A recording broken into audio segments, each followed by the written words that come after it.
जरा सोचिए, 19वीं सदी के मध्य में पंजाब में एक बहुत ही ऑर्डिनरी सी रेलवे लाइन बिछाने का काम चल रहा है। जमीन खोदी जा रही है और अचानक मिट्टी के नीचे से पकी हुई ईंटें निकलने लगती हैं। हाँ, और वो भी एक दो नहीं, मतलब इतनी बेहतरीन क्वालिटी की ईंटें कि मजदूरों और इंजीनियर्स ने उनसे लगभग 100 मील लंबी रेलवे लाइन बिछा दी। एग्जैक्टली। उन्होंने बस इन्हें मुफ्त कमाल समझा और दबा के इस्तेमाल कर लिया। उनको अंदाजा ही नहीं था कि वो जिस चीज को तोड़ रहे हैं वो दरअसल हजारों साल पहले जमीन के नीचे दफन हो चुका एक पूरा का पूरा शहर है। एक ऐसी सभ्यता का शहर जिसकी इंजीनियरिंग और अर्बन प्लानिंग आज के मॉडर्न शहरों को भी टक्कर दे सकती है। सही बात है। तो आज की हमारी इस चर्चा का मकसद सिर्फ जमीन से निकली पुरानी चीजों की लिस्ट बनाना नहीं है। हम हिस्टोरिकल डॉक्यूमेंट्स और आर्कियोलॉजिकल रिपोर्ट्स के जरिए उस सबसे बड़े रहस्य को समझने की कोशिश करेंगे। बिल्कुल, ये समझने की कोशिश की कि आखिर कैसे एक सोसाइटी ने बिना किसी क्लियर राजा, बिना किसी करेंसी और बिना किसी ऐसी लैंग्वेज के जिसे हम आज पढ़ सकें, इतना विशाल, शांतिपूर्ण और एडवांस्ड एम्पायर खड़ा कर लिया। तो इस रहस्य को समझने की शुरुआत कहाँ से करें? मुझे लगता है हमें पहले ये समझना होगा कि हिस्ट्री को हम देखते कैसे हैं। सही कहा। इसकी शुरुआत हमें आर्कियोलॉजिकल कल्चर शब्द से करनी होगी। हम अक्सर हिस्ट्री को राजाओं और युद्धों की तारीखों से जोड़कर देखते हैं ना? हाँ बिल्कुल, स्कूल में वही पढ़ाया जाता है। पर इंडस वैली सिविलाइजेशन, या जिसे हम हड़प्पा सभ्यता कहते हैं, उसकी कहानी जमीन के नीचे से मिली उन्हीं ईंटों और चीजों से बुनी गई है। जब इतिहासकार आर्कियोलॉजिकल कल्चर कहते हैं तो उनका मतलब एक खास ज्योग्राफिकल एरिया और टाइम पीरियड में मिलने वाले ऑब्जेक्ट्स के ग्रुप से होता है। मतलब जैसे वहाँ की खास तरह की सील्स, बीड्स, वेट्स या स्टोन ब्लेड्स। एग्जैक्टली। और वही पकी हुई ईंटें जो एक ही स्टाइल की हैं और एक बहुत बड़े इलाके में फैली हुई मिली हैं, वही उस कल्चर की पहचान है। लेकिन यहाँ एक बहुत बड़ा पैराडॉक्स है ना? अगर ये सभ्यता इतनी विशाल और इतनी एडवांस थी तो हमारे शुरुआती हिस्टोरियन से इतनी बड़ी चूक कैसे हो गई? वो जो अलेक्जेंडर कनिंगम थे, फादर ऑफ इंडियन आर्कियोलॉजी, हाँ वही, वो भी हड़प्पा के उन विशाल टीलों की इम्पोर्टेंस को समझ नहीं पाए थे। उनके इस कनिंगम्स कंफ्यूजन के पीछे क्या लॉजिक था? क्या वो बस उन ईंटों को देखकर इग्नोर कर गए? एक्चुअली उनका इग्नोर करना कोई लापरवाही नहीं थी, बल्कि उस वक्त के हिस्टोरिकल पर्सपेक्टिव का नतीजा था। कनिंगम का पूरा फोकस रिटन डॉक्यूमेंट्स पर था। अच्छा, मतलब वो टेक्स्ट पर ज्यादा रिलाई करते थे। हाँ, वो अर्ली हिस्टोरिक पीरियड यानी 6ठी शताब्दी BCE से लेकर 4ठी शताब्दी CE तक के हिस्ट्री को समझने के लिए चाइनीज बुद्धिस्ट पिलग्रिम्स के लिखे गए ट्रैवल अकाउंट्स का इस्तेमाल करते थे। उनके दिमाग में ये बात एकदम सेट थी कि इंडियन हिस्ट्री की शुरुआत गंगा वैली के शहरों से होती है। तो जब उन्हें हड़प्पा की एक सील दी गई होगी तो वो कंफ्यूज हो गए होंगे। बिल्कुल, वो उसे अपनी उस जानी पहचानी टाइमलाइन में फिट ही नहीं कर पाए। उन्हें लगा ही नहीं कि इंडिया में कोई सभ्यता गंगा वैली के शहरों से हजारों साल पहले भी एग्जिस्ट कर सकती है। ओ वाओ, और इस नजरिए को बदलने में कई दशक लग गए, राइट? हाँ, असली टर्निंग पॉइंट 1920s में आता है, जब दयाराम साहनी को हड़प्पा में और राखलदास बनर्जी को मोहनजोदारो में वैसी ही रहस्यमय सील्स मिलती हैं। और मोहनजोदारो तो हड़प्पा से सैकड़ों किलोमीटर दूर है, सिंध के इलाके में। सील्स का मिलना ये साबित कर रहा था कि ये कोई अलग अलग बस्तियां नहीं है, बल्कि एक ही विशाल नेटवर्क का हिस्सा है। और इसी कनेक्शन ने पूरी दुनिया के सामने इंडियन हिस्ट्री को फिर से लिखने पर मजबूर कर दिया। बिल्कुल। इन सबूतों को एक साथ रखकर 1924 में आर्कियोलॉजिकल सर्वे ऑफ इंडिया के डायरेक्टर जनरल जॉन मार्शल ने दुनिया के सामने इंडस वैली सिविलाइजेशन की खोज की ऑफिशियल अनाउंसमेंट की। ये एक ऐसा पल था जिसने पूरी ग्लोबल हिस्ट्री को झकझोर दिया होगा। बहुत ज्यादा। हिस्टोरियन SN रॉय ने इस पर बहुत सटीक बात कही थी कि Marshall left India 3000 years older than he had found her। Wait, really? 3000 साल पीछे। हाँ। रातों रात, क्योंकि खुदाई में मिली चीजें ये साबित कर रही थीं कि ये सभ्यता मेसोपोटामिया और इजिप्ट जैसी एंशिएंट सिविलाइजेशंस के कंटेम्परेरियस यानी समकालीन थी। अगर हम इसके स्केल की बात करें तो ये कोई एक शहर नहीं था। मैं इसको आज के नेशनल कैपिटल रीजन यानी NCR की तरह देखता हूँ, जो अलग अलग स्टेट्स में फैला हुआ है, पर जहाँ का इंफ्रास्ट्रक्चर काफी हद तक एक जैसा है। ये एनालॉजी बहुत अच्छी है। फैलाव के मामले में ये अपने टाइम की सबसे बड़ी ब्रॉन्ज एज सिविलाइजेशन थी। अगर आप मेसोपोटामिया और इजिप्ट दोनों को मिला देना तो भी हड़प्पा का एरिया उनसे बड़ा था। क्या बात कर रही हैं? इतना बड़ा? हाँ बिल्कुल, हिस्टोरियंस इसे 3 हिस्सों में बांटते हैं, अर्ली हड़प्पन, मैच्योर हड़प्पन और लेट हड़प्पन। और जिस एडवांस्ड कल्चर की हम आज बात कर रहे हैं वो मैच्योर हड़प्पन फेज है। जो लगभग 2600 बीसीई से 1900 बीसीई तक चला था, राइट? सही कहा। और इसका स्प्रेड देखिए आज के अफगानिस्तान के शोटुघाई से लेकर पाकिस्तान के बलूचिस्तान, सिंध और चोलिस्तान तक, और इंडिया में ये जम्मू, पंजाब, हरियाणा, राजस्थान और गुजरात तक फैला था। जिसमें हरप्पा और मोहिंजोदारो के अलावा धौलावीरा, लोथल, कालीबंगन, राखीगढ़ी, चन्हुदारो और गंभीरीवाला जैसी बहुत इंपॉर्टेंट साइट शामिल है। एग्जैक्टली लेकिन इतने बड़े इलाके में फैले होने के बावजूद उनकी जो अर्बन प्लानिंग थी वो सच में चौंकाने वाली है। हाँ, हम अक्सर सुनते हैं कि उनके शहरों में ग्रिड पैटर्न था, लेकिन जब मैं एक्सकवेशन रिपोर्ट्स पढ़ रहा था तो एक अजीब बात सामने आई। क्या? ये कि उन्होंने पहले सड़कों और नालियों का जाल बिछाया और उसके बाद उनके किनारों पर घर बनाए। ऐसा लगता है जैसे किसी मॉडर्न सिटी प्लानर ने पूरा जोनिंग पहले ही तय कर लिया हो। बिल्कुल, ये रिवर्स इंजीनियरिंग का एक बेहतरीन एग्जाम्पल है। मोहेंजोदारो को ही देख लीजिए, पूरा शहर 2 हिस्सों में बटा हुआ था, सिटीडेल और लोअर टाउन। सिटीडेल वो हिस्सा था ना जो ऊंचाई पर था। हाँ, क्योंकि इसकी इमारतें मड ब्रिक प्लेटफॉर्म्स पर बनाई गई थी। ये दीवारों से घिरा था और यहाँ शायद पब्लिक या एडमिनिस्ट्रेटिव काम होते थे। और लोअर टाउन में आम लोग रहते थे। राइट, वो भी दीवारों से सिक्योर्ड था। सड़कों को एक ग्रिड की तरह एक दूसरे को राइट एंगल्स पर काटते हुए बनाया गया था। और सबसे कमाल की बात ये थी कि हर घर की कम से कम एक दीवार का सड़क की नाली से जुड़ा होना जरूरी था, ताकि वेस्ट वाटर सीधा मेन ड्रेन में जा सके। और नालियों की जो इंजीनियरिंग थी वो आज के कई शहरों से बेहतर लगती है मुझे। पकी हुई ईंटों की नालियां जिन्हें लूज ब्रिक्स या लाइमस्टोन कवर्स से ढका गया था ताकि सफाई हो सके। और बीच बीच में सम्स या सेस्पिड्स भी थे, है ना? हाँ। यानी सॉलिड वेस्ट वहीं रुक जाता था और सिर्फ पानी आगे बहता था। आज के ड्रेन्स तो थोड़ी बारिश में चोक हो जाते हैं। सही में। लेकिन इन सब के बीच जो सबसे ज्यादा हैरान करने वाली चीज है वो है उनकी ईंटों का रेशियो। ये हड़प्पन सिविलाइजेशन का एक सिग्नेचर एलिमेंट है। चाहे ईंटें धूप में सुखाई गई हों या भट्टी में पकाई गई हों, पूरे हड़प्पन रीजन में जम्मू से लेकर गुजरात तक उनका एक ही स्टैंडर्ड रेशियो था। यानी लंबाई चौड़ाई की दुगनी और चौड़ाई ऊंचाई की दुगनी। और इसके पीछे एक बहुत सॉलिड साइंटिफिक रीजन है। बिल्कुल, ये सिर्फ दिखने में अच्छा लगने के लिए थोड़ी था। 4.2.1 का रेशियो ईंटों को इंटरलॉकिंग पैटर्न में जोड़ने के लिए सबसे परफेक्ट माना जाता है, जिसे आज की कंस्ट्रक्शन लैंग्वेज में हम इंग्लिश बॉन्ड कहते हैं। और इस पैटर्न से बनी दीवारें बेहद मजबूत होती हैं, यहाँ तक कि अर्थक्वेक के झटकों को भी आसानी से सह सकती हैं। यही वजह है कि हजारों साल बाद भी ये दीवारें इतनी मजबूती से खड़ी रहीं कि रेलवे लाइन बिछाने के काम आ गई। एग्जैक्टली इसी शानदार इंजीनियरिंग का एक और नमूना सिटाडेल में मौजूद द ग्रेट बाथ है। ईंटों को किनारे पर सेट किया गया और उनके बीच जिप्सम और बिटुमिन यानी डामर का मोटर इस्तेमाल किया गया। और उसमें फ्रेश पानी कहाँ से आता था? उसके 3 तरफ कमरे थे, जिनमें से एक में एक बड़ा कुआं था जहां से ताज़ा पानी आता था, और उसे करने के बाद पानी को एक बड़ी नाली से बाहर निकाल दिया जाता था। अब यहाँ एक लॉजिकल सवाल उठता है मेरे दिमाग में। बोलिए।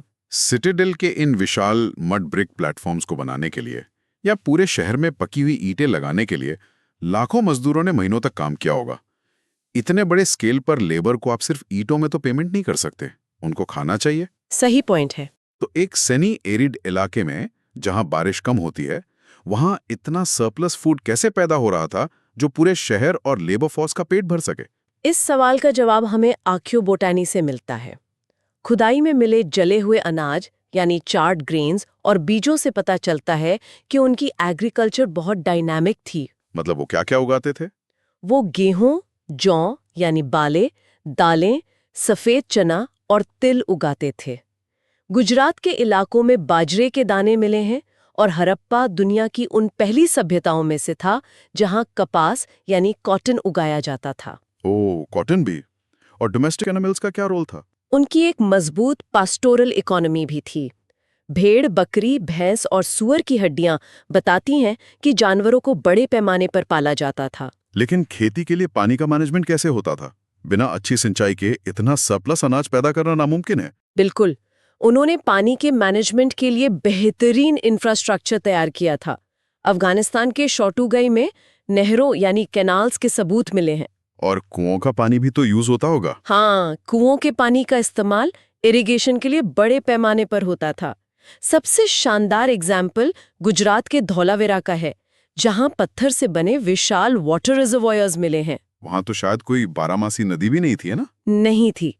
इसीलिए उन्होंने बारिश के पानी को सहेजने के लिए इन रिजर्वॉयर्स का निर्माण किया, जो उनके सर्वाइवल और खेती के लिए बहुत जरूरी था। और अनाज पीसने के लिए वो बड़े-बड़े पत्थर इस्तेमाल करते थे। जिसे सैडल कोअन्स कहा जाता है। वो वही सैडल कोअन्स है ना, जिन्हें एक्सकेवेशन करने वाले मजदूरों ने मजाक में करी स्टोन्स नाम दे दिया था, हाँ, बिल्कुल वही। क्योंकि वो एकदम आज के सिलबट्टे जैसे दिखते थे। तो जब खाने पीने का इतना पुख्ता इंतजाम हो गया और सरप्लस फूड आने लगा, तभी सोसाइटी का एक हिस्सा खेती से हटकर क्राफ्ट प्रोडक्शन और टेक्नोलॉजी पर फोकस कर पाया होगा। ये क्राफ्ट स्पेशलाइजेशन का एक सीधा रिजल्ट था। चनहुंद्रो जैसी छोटी बस्तियां तो पूरी तरह से क्राफ्ट प्रोडक्शन के लिए ही डेडिकेटेड थीं। मतलब फैक्ट्री टाउन्स की तरह। एक तरह से, हाँ। हड़प्पा के लोग bead making, shell craft, metal work और सील मेकिंग में मास्टर थे। उनकी बनाई गई बीड्स कोई साधारण पत्थर के टुकड़े नहीं थे। हाँ, वो कार्नीलियन, जैस्पर और लैपिस लाजुली जैसे प्रेशियस स्टोन्स यूज करते थे, राइट? बिल्कुल। और क्रिस्टल और स्टीयरटाइट भी। मुझे कार्नीलियन का वो प्रोसेस बहुत फैसिनेटिंग लगता है। उसका जो लाल रंग होता है वो नेचुरल नहीं होता ना? नहीं, बिल्कुल नहीं। फ्रिजेस में भट्टी में पकाते थे ताकि वो चमकदार लाल रंग उभर कर आए, और उसके बाद उन छोटे छोटे पत्थरों में ड्रिलिंग करना, ये तो बहुत ही स्पेशलाइज्ड काम था। और ये स्पेशलाइजेशन हमें मेटल्स के इस्तेमाल में भी दिखता है। तांबा यानी कॉपर, कंसा और सोने से वो गहने, बर्तन और औजार बनाते थे। और वो सील्स? स्टीयरटाइट, जो एक मुलायम पत्थर होता है, उससे वो खास मोहरे बनाते थे जिन पर जानवरों के चित्र बेहद बारीकी से उकेरे जाते थे। अब इन चीजों को अगर हम एक मैक्रो लेवल पर देखें तो लापिस लजुली आ रहा है अफगानिस्तान से, शेल्स आ रहे हैं नागेश्वर और बालाकोट के कोस्टल एरियाज से, तांबा आ रहा है ओमान या राजस्थान के खेतरी से। सही बात है। लेकिन ये सारी चीजें हमें हड़प्पा के हर छोटे बड़े शहर में मिलती हैं। जम्मू से लेकर गुजरात तक एक ही तरह के वेट्स और ब्रिक्स का मिलना ये साबित करता है कि ये कोई लोकल बार्टर सिस्टम नहीं था। तो आपके हिसाब से क्या था ये? एक बेहद कॉम्प्लेक्स और ऑर्गेनाइज्ड इंटरनल ट्रेड नेटवर्क था। बेसिकली एक पूरी सप्लाई चेन। और इस सप्लाई चेन को चलाने के लिए जमीनी और नदी मार्गों का बेहतरीन इस्तेमाल होता था। खुदाई में बैलगाड़ियों के मिट्टी के खिलौने मिले हैं, जो लैंड ट्रांसपोर्ट का सबूत है। हाँ, इसके अलावा सिंधु और उसकी सहायक नदियों के जरिए भी माल की धुलाई होती थी। लेकिन उनका ट्रेड सिर्फ इंटरनल नहीं था। हड़प्पन्स उस वक्त की ग्लोबल इकोनॉमी का एक बहुत अहम हिस्सा थे। बिल्कुल। लोथल जैसी साइट को तो एक बड़े बंदरगाह या पोर्ट टाउन की तरह देखा जाता है। लोथल के जरिए वो समुद्र के रास्ते व्यापार करते थे।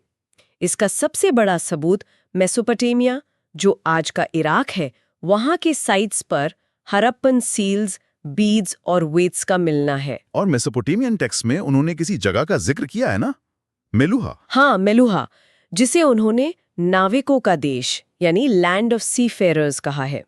हिस्टोरियंस और आर्कियोलॉजिस्ट मानते हैं कि मेलुहा दरअसल हड़प्पा सभ्यता का ही नाम था। ओह अच्छा। उन्होंने मेलुहा से आने वाले कार्नेलियन, लैपिस लजुली, तांबे और सोने का जिक्र किया है। और व्यापार के लिए जो वेट्स यानी बाट इस्तेमाल होते थे, वो भी अपने आप में एक रहस्य हैं। चर्ट नाम के पत्थर से बने ये वेट्स बिल्कुल क्यूबिकल होते थे और उन पर कोई निशान नहीं होता था। हाँ, लेकिन उनका जो सिस्टम था वो बाइनरी और डेसिमल का मिक्स था। जैसे 1, 2, 4, 8 से लेकर 12,800 तक। इतनी एक्यूरेसी बिना किसी सेंट्रलाइज्ड अथॉरिटी का तो पॉसिबल ही नहीं है। खड़ी है, वो है उनकी स्क्रिप्ट, जो आज तक अनडिसाइफर्ड है। ये हड़प्पन सिविलाइजेशन का सबसे फ्रस्ट्रेटिंग हिस्सा लगता है मुझे।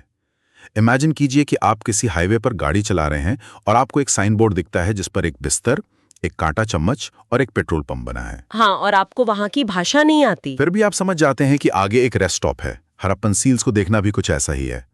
हम साइंस देख रहे हैं लेकिन हम उनकी लैंग्वेज नहीं जानते। ये स्क्रिप्ट अल्फाबेटिकल नहीं बल्कि सिंबॉलिक है, जिसमें लगभग 375 से 400 साइंस है और ये ज्यादातर सील्स पर मिलती है।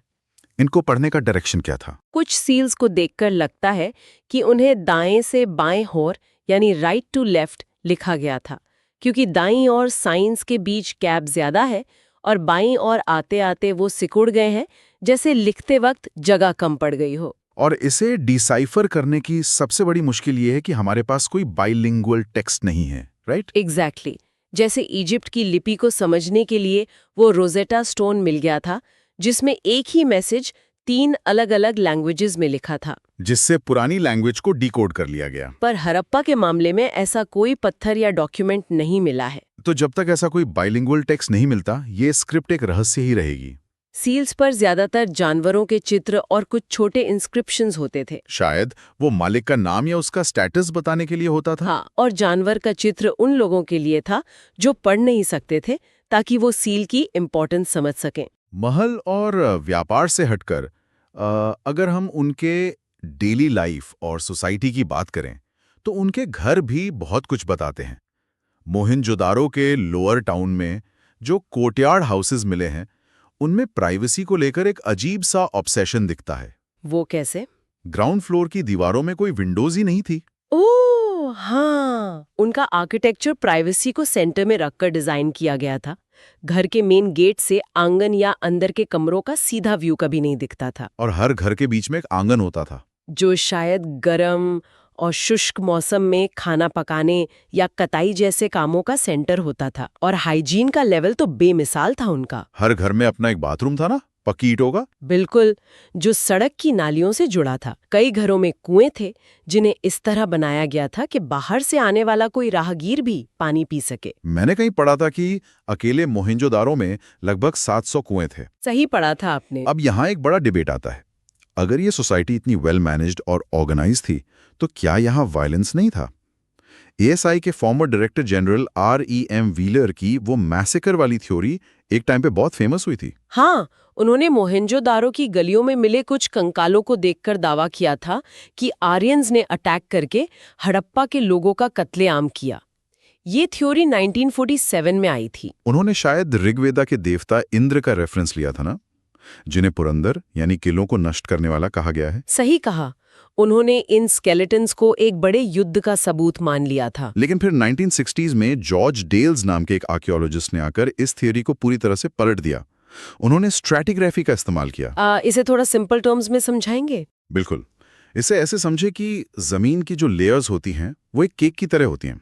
सबसे नीचे की लेयर सबसे पुरानी होती है और सबसे ऊपर की सबसे नई। राइट।